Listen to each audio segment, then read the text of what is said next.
Ancelotti offers poignant reflections on the coach's pressure and unveils tactical insights for the upcoming Getafe versus Real Madrid clash. This will be an important and very difficult match, undoubtedly demanding a lot from us.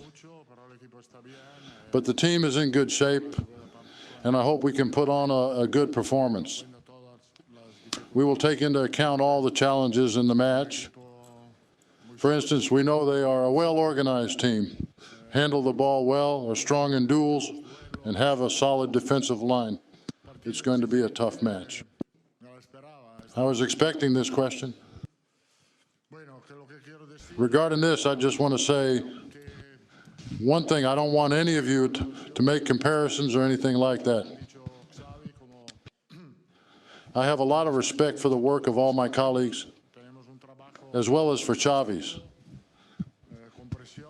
We coaches have a fantastic job with a lot of pressure, but that's normal. So my primary thought is to respect their decisions, their words, and their thoughts, not only those of Xavi, but of any other coach. Yes, I do understand it. We have to score first. That's one thing. But every match has its own story. We've had games where we took the lead, but there have also been matches where we had to come from behind. But as I mentioned before, the ability to come back means we have depth in the squad, and the players who come on the field always contribute. As I mentioned before, I don't want comparisons to be made. I respect their thoughts and decisions, and that's all. Luka is a football and Real Madrid legend. Therefore, decisions regarding the next season in this regard are his alone. Yes, there are changes because the rules have changed. We used to have only 3 substitutes. Now it can be 5, and this is very important for managing the matches. Obviously, I can't think about the changes I'm going to make before a match. But during the match, there's a way to alter a game, change the rhythm, because 5 substitutions are quite a lot. This broadens the resources of teams in general, and making 5 changes can significantly alter the identity of a match.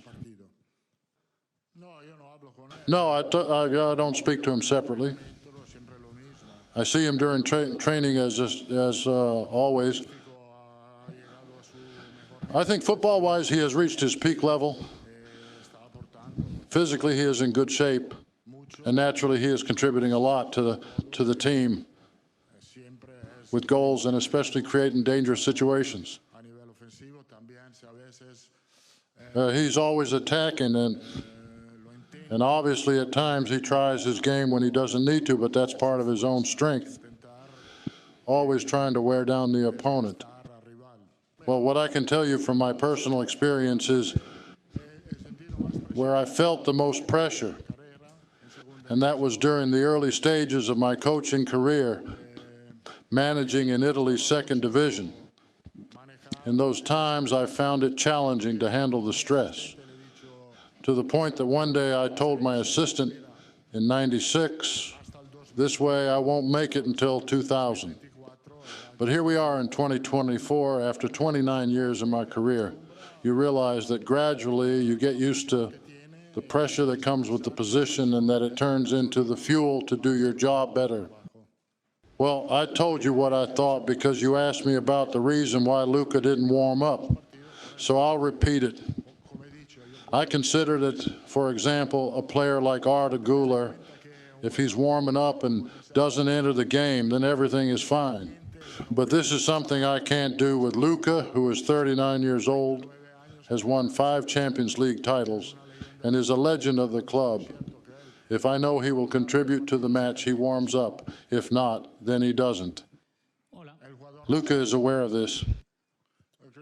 Arda is progressing very well.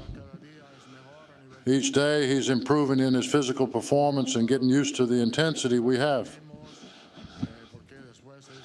After 6 months of injuries, we've been a bit more cautious with his training. But physically, he's doing well. I think he will have playing time on the field, of course. We just need to be patient with him.